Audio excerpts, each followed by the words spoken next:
Streets 94.5, Atlanta's new hip-hop station. Good morning to you, ATL. It is the Streets Morning Grind with yours truly, Rashan Ali. So much to come right here on the Streets Morning Grind, so stay right here. Don't go anywhere. It's Streets and 94.5.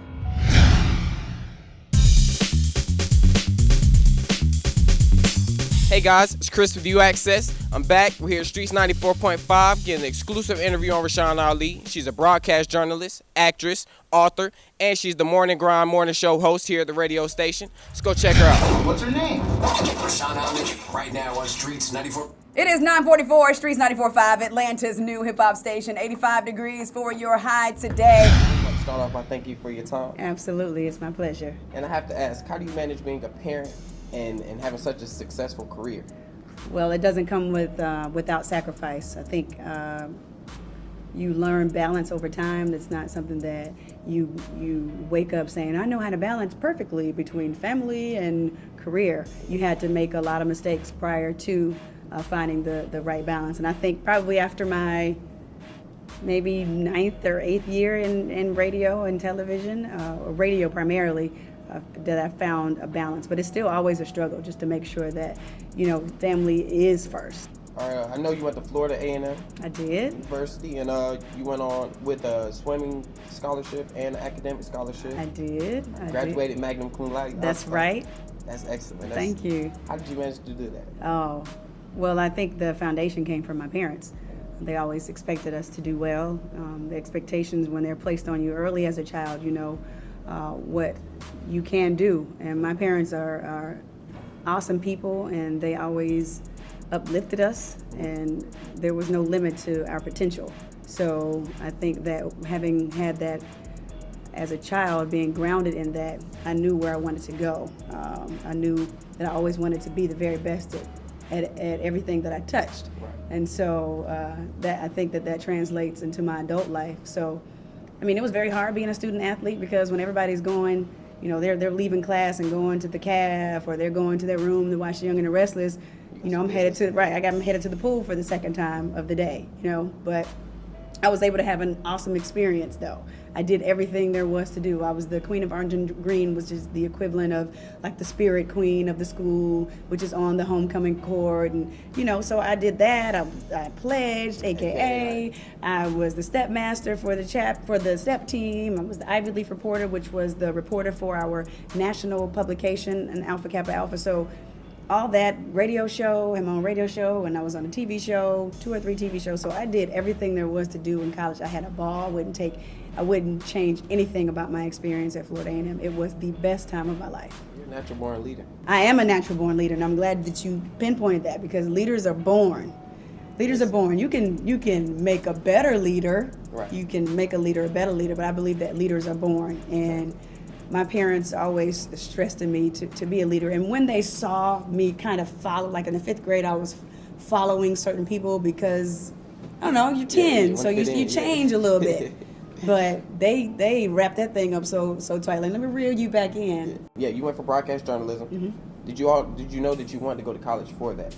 Or well, did you just pick it up? How some people go to college 2 years, they decide, okay, I'm going to transfer over and do this. Well, at the age of 3, I knew I wanted to be in front of somebody's microphone, in front of somebody's camera lens. I was going to have to get there some kind of way. Right. At first, I was going to Tennessee State University, where my brother was attending, and I was just going to go regular student and major in speech pathology and theater. But I ended up getting a higher SAT score, and then I got a swim scholarship. So I went to FAMU, and at the time, I'm not sure if they had a speech pathology major, but I don't know why I changed from theater, because I always had a passion for theater. I think maybe my mom was like, theater? Really? So the closest thing to that, to me, was broadcast journalism, even though I took a lot of theater courses when I was at FAMU. So broadcast journalism was something that I truly enjoyed being a part of. The major was awesome. I had a great time, producing my own documentary when I was a senior, which was really, really good. So yeah, broadcast journalism, it has served me well. So you already knew that you had already decided that you wanted to pursue other avenues, like acting and being an author? Well, not necessarily. I think those things were placed in God's will for me and my journey along the way. I wanted to go to film school. I got accepted into American University at the culmination of my senior year. I went to DC and I visited. I'm like, cool, I'm going to film school. And then out of nowhere, my mom was like, no. And I was like, what do you mean? Yeah. You know, and even as parents, and you know, no parent is perfect. Right. Except for God and Exactly. Jesus. You know what I mean? Yeah, like, yeah, no it's parent is perfect. So my mom later told me that was one of the greatest mistakes that she made as a parent, was telling me no, because she really didn't have a real valid reason to tell me no. Right. And she saw me struggle, because that was my dream, to go to film school. But it was all part of the plan, which led me having 7 jobs before I landed an audition with Ryan Cameron to be on his morning show back in 2002. So all that led to this moment right here. So it's a part of the journey. So, you know, becoming an author, that was all part of the process. I've always been a writer. Right. So when I became a mother and I started reading books to my children, I'm like, oh, I think this is what I want to do. And knowing that they only had Princess Tiana and Dora as far as characters with ethnicity, Right. I wanted to create a different world for them, and also create an empire for my children to take over once I've gone on to glory. And once they graduate from college, they can have an option. Hey, I want to work for mommy's business. Like, that's what I'm doing with my business. Building dynasty. You know how, Yeah, like, exactly. you know, Yeah, you got to. black folks don't do that a lot. Exactly, they don't. Okay. For just doing the job. They not just making a doing for the career. now. I'm going to do for their grandchildren. Exactly. Like Piper Sky to be a really, really big empire. Exactly. Why not? I was going to tell you to tell us about Piper Sky, the coach's daughter. Okay, Piper Sky, the Coach's Daughter is my first children's book. And when I decided to write a children's book, it was going to be about, the first book was going to be about a little team, swim team, with a relay team that broke records, which I did come from that. I swam, as you said, in college, but in DeKalb County Summer Swim League, we broke a record. And we broke several records, but we have a record that still stands to this day. When we were 9 years old, back in 1985, way before you were thought of, baby. That still stands to this day. So I wanted to write about the relay team. Right. But when I would put my older daughter to bed, I made this story up called The Princess with These Pink Popsicle Shoes. And every night she was like, can you tell me the pink popsicle shoe story? And I'm like, okay. If she likes that, and I'm just making this story up as I, you know, as God places it on my heart, Right. God was like, that's the book you need to write. Exactly. That's what you need to write. And so I wrote that book, and that's how it happened. And the thing I'm doing, I was going to tell you about the empire. The thing that I'm doing, like, we got Piper Sky trademarked in 5 different classes. Mm-hmm. So when I want to sell my shirts, I want to create a sporting gear line for little girls. Like, we want to do everything. We're creating the shoes. We're in pre-production. We're creating the shoes and all that. So it's not just a book. Right. You know what I mean? That's Exactly. the beginning. You have to have a starting point, but from this, we'll grow and grow and grow. And is that also going along with the sporty girls? Well, they kind of coincide. Now, Okay. Sporty Girls, obviously you can tell I'm an advocate for girls in Yes. sports, because I know what it did for me. Exactly. The things that it did for me, it gave me great body image, self-body image. I had confidence. It teaches you that you're gonna fall in the physical, you're gonna lose, but it's all about getting back up, truly dusting yourself off. Exactly. In the literal and the figurative, and keep going. Like, it gave me discipline out of the work. I mean, I'm so disciplined when it comes to my work life and, you know, and trying to stay on top of things. Right. And I know I attribute that to being an athlete. Not only did I swim, I played soccer and softball, and I did jazz, tap, and ballet. I mean, we did it all. It wasn't time. I didn't have time for the Smurfs and all that stuff. I just didn't. That was my favorite Saturday morning cartoon. But we were at football games or at practice, you know, all the time. So I say all that to say, Sporty Girls came from my love of sports and getting black girls and minority girls in general in Right. soccer, swimming, tennis, and golf. And I chose these particular sports because when black girls decide to do something, Right. we do it, and we do it so well. And I always say about giving is the rent you pay for living. God put us here to give. it is our job when we get in a certain position, even if you're not in the position that you want to be. You know how people say, I'm going to give when I get enough money. Exactly. Or giving has nothing to do with money. It has nothing to do with that's- money. It's about pulling the people that need your help, Right. bringing them up to where you are.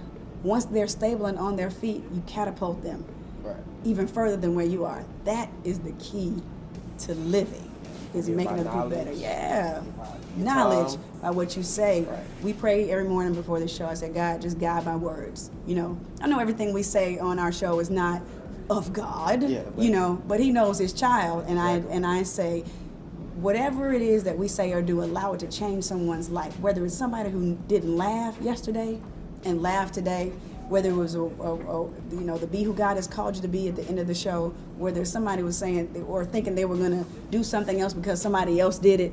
No, be who you are. God made you perfectly and wonderfully made, but we have to accept where we are. Everybody has a different fingerprint. Nobody has the same fingerprint. No twins.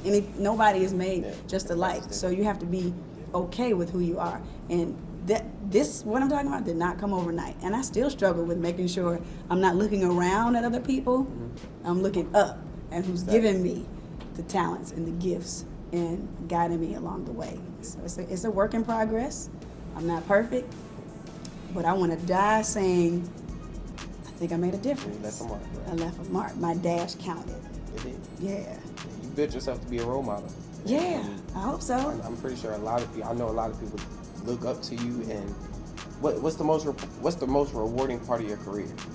Seeing that you're a role model, you give back, Yep. you meet a lot of people, knowing that you help people all the time. Yeah, that's the most. I think I'm in a position where I can be able to make a difference and help people. People may think, oh, she gets to interview artists, gets to interview politicians, but that has nothing to do with. I like going to the people and speaking to the children. Went to Bear Creek Middle School 2 weeks ago to talk to the 6th graders. Then I spoke at this nonprofit organization called SAP, where they honor student athletes with the highest grade point average in their class. So it's about that and making sure that, by what I say and what I do, helps somebody else. And again, I'm not perfect. Right. I make mistakes, but if I just want, when I get to heaven, or if I make it there, Yeah. I want him to say, well done, my good and faithful servant. That's what I want. That's what I want. You're building. You're building that. Thank you. You're really good, too. Thank you. Yeah, you're good. I was going to judge you. I was going to judge you. You're doing a great job. Thank you. Now, we've talked about your many accomplishments. For a college student trying to follow your same path, how long did it take before you were actually financially stable? Yeah, that's Financially stable? Wow.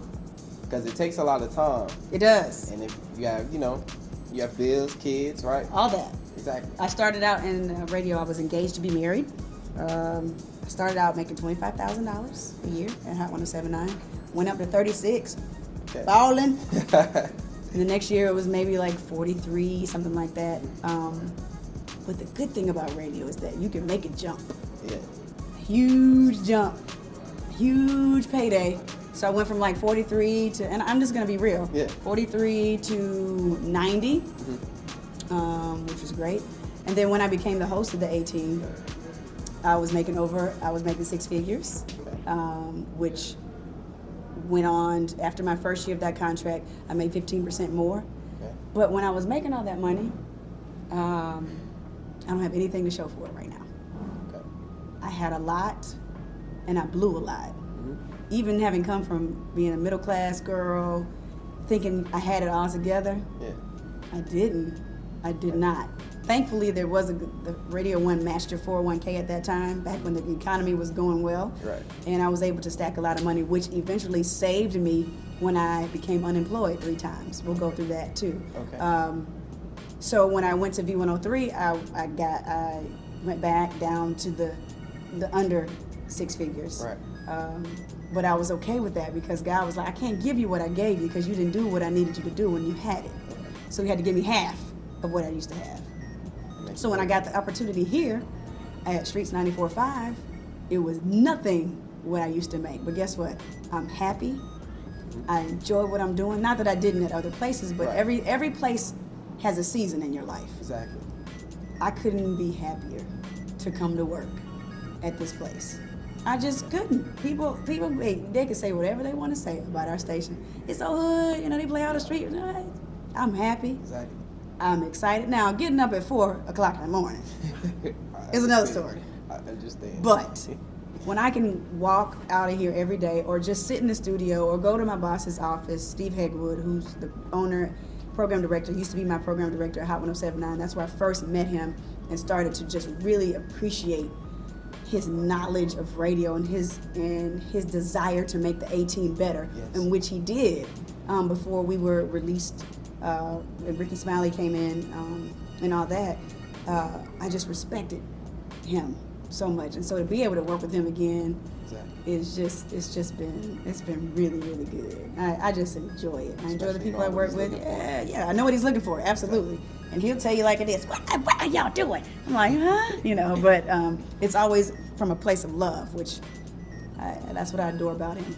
I do. Now tell us about that. Your struggle. Lots. Said you were unemployed for a minute. Yeah, lots of minutes. Yeah. I mean, you got Yeah. back up. Yeah. You're building, like you said, Yeah, you're there's building a no- dynasty right now. There's no testimony without a test. Right. And it's not just one test, it's several tests Exactly. throughout your life. The first one was when, after I had my first child, I was ready to come back to work, and the afternoon guy, my friend, who's a good friend of mine, Empress Ursi, he had filled in for me. Mm-hmm. He was still there when I got back. And I was like, you can go back to the afternoon now. Thanks for your services. Yeah. But our program director at the time kept telling him to come to mornings. Mm-hmm. And I was like, what's going on here? So he took us to lunch, and he said, you're no longer leading the breaks, and you will be kind of like the co-host now. And I'm like, what? What just happened here? Here I come out from maternity leave. I'm having my first child, and now I'm not leading my own show anymore. So one of my uncles is a really big-time labor lawyer here in Atlanta, and I asked him if I had a case. He said, yes, you do have a pregnancy discrimination case, but do you want this to follow you the rest of your career? Right. And I said no. So I sat there for 7 months and let Empress Ursi, or had to let him, under the boss's orders, lead the show that we had created, with me being the lead of the show. And I remember that meeting, and I said to him, I hope I can say this on UAccess magazine. Yes.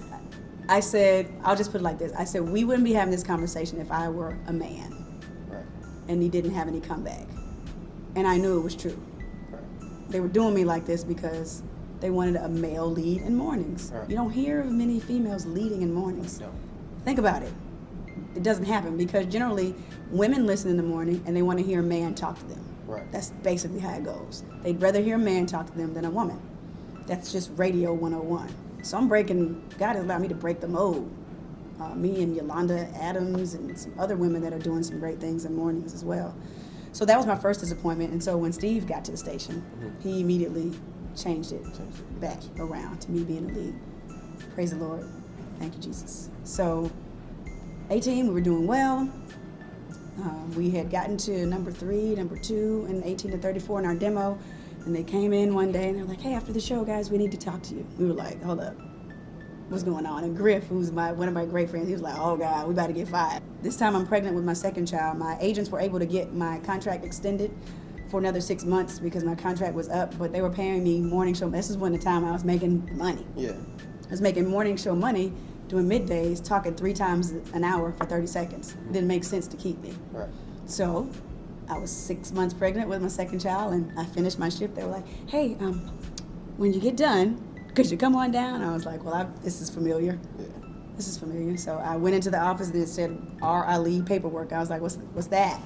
They're like, we decided not to move forward with your contract. And I was like, wow. So I was 6 months pregnant with our second child, and I'm unemployed. So I had billboards and buses wrapped with my face around it, and I'm in the unemployment line. waiting for my $330 every Thursday. So I'm so glad I went through that. That was the first time. So I had an opportunity to work at V103, going back with Ryan Cameron for a year. And at the time when we were together, prior to that, I didn't have any children. I was still very young in the business. And when we got back together, I was married with 2 children. I had been the lead of my own show. So going back to the co-host position was very difficult for me. Right. And as much as we thought the idea would translate over the air to being it back to us being, him, like he found me in the beginning, and us having that same camaraderie, it just didn't translate over the air. Yeah, and he and I both knew that. My desire to be in television was stronger, and so I talked to him about it, and I think he knew. I think he knew he wanted to go in a different direction. The station knew they wanted to go in a different direction. I knew. I had already decided at that point, prior to me having the conversation, that I wanted to go in a different direction. So I finished my shift. Right. They're like, "Hey, when you get done, could you come on?" I was like, "Perfect. This is great." So I wanted to leave. They didn't want to renew, and so it worked out. And so I was able to leave primarily on my own terms. They let me come and talk, and that video has been seen on YouTube so many times about me leaving B103. But therein again, Right. I'm unemployed. Back to the unemployment line again for the second time. And so I get a job with the Southern Conference Sports Network. So that's working out. When that's over, I'm back there again. And I remember the last time I went to the unemployment, I was talking to my friend Brian Johnson. He's one of my prayer partners. I was like, man, I just don't want nobody to know me when I walk in here for the third time. And being the funny guy that he is, I walked in, this girl was like, Rashan Ali, what are you doing in here? And I'm like, what everybody else doing in here? Exactly. Trying to get some money. But I didn't say it like that. But I was Right. like, God, really? The one thing I didn't want, you were like, but she needed to see me for maybe something that she was going through at that job. She had a job. I didn't. So I don't know if that was more for her or more for me, but I really think it was both. So those are the obstacles that I've had to overcome. Okay. And then, getting this opportunity, I went from being unemployed again, Right. still collecting that unemployment money from when I got it in December of 2012. Mm-hmm. Was that December 20? December of 2011. 2011. Okay. Yeah, 2011, to get the opportunity to work here at Streets 94.5. Steve called me and he was like, hey, I want you to be the host of my morning show. And I was like, oh, hip hop, that music. Jeez, really? I didn't know if I wanted to get up in the morning again. Controversial. Yeah, because I'm a parent. Right. I have a nonprofit organization for girls and empowering girls. And you're like, bust it wide open, bring it back. I'm like, oh God. Exactly. But that's what God placed on my heart. I'm going to have you there, but while you're there, there's a purpose for you being there. Right. You got to say my name as much as you can, and you got to implement a program. Exactly. That's what he told me to do, and so that's exactly what I'm doing. Wayne Brown, who was the head of sales here, passed away later in 2012. And he was the sales manager here, and he used to be my general manager at Hot 107.9. I called him after the meeting with Steve. I was like, because he's always been a mentor to me. I was like, do you really think I should take this? I was like, I don't want you to act like you're the station manager. Take that away. Right. He was like, Rashan, you would give our station instant credibility. I think you should do it. And I said, okay. And he did not survive to see me or to hear me on the air when I came on in November, but I know that he is shining his light down on this station, because the things that we've been able to do, Exactly. Yes. they are miraculous. They don't happen for new radio stations. So I know he's up there, and he was a talker. So he's up there talking to God, negotiating deals with God, like, hey man, just let them win. And so we're doing some really, really good things here. Yes, you are. Just the strides that we've been able to make so far, it's been incredible and unheard of. And I know that we're going to continue to do great things, because we got a shining light on us. Now, through your journey, what's the most important lesson that you learned throughout? Well, yeah, what's the most important lesson that you learned? Something that you think everybody would Never become content.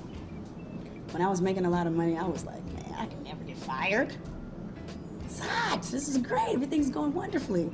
Never become content. And Wayne Brown told me in his office years ago, prior to him becoming ill, he said, Rashan, whatever you do in this business, don't get lost. That carried so much weight for me. Don't get lost with your spiritual background. Don't get lost in your family. And don't get lost becoming so married to radio that you let it hurt you. I let radio hurt me way too much.